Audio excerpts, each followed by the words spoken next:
எனக்கென வந்த தேவதையே சரிபாதி நீ அல்லவா நடக்கையில் உந்தன் கூட வரும் நிழல் போலே நான் அல்லவா கண்ணன் கொண்ட ராதையர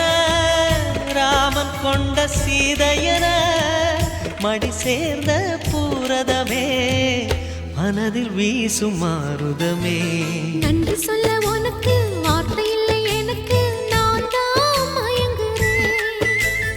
என்னுடைய மனச தந்துவிட்ட பிறகும் ஏம்மா கலங்குற